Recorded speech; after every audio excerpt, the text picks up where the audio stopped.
Hello friends, welcome back to my new video guys and my YouTube channel guys. Today friend we are going to talk about guys how can we change text sizes in our Redmi phone. Friends, you want to change guys your phone text size guys. So now how can you change? Today I will show you in this video guys. So before starting my video friends, first of all go and subscribe the channel guys, click the bell icon, like the video.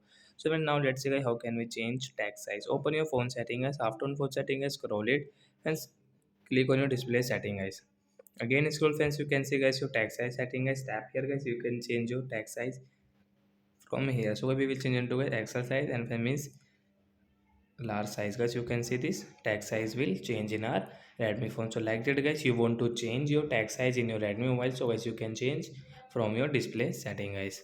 So are you friends, you have understood how to change text size? So that's it guys, thanks for watching the video guys. We will meet on next video guys with new topic. Before going guys, please go and like the video, subscribe the channel. Bye bye friends, thanks for watching the video guys.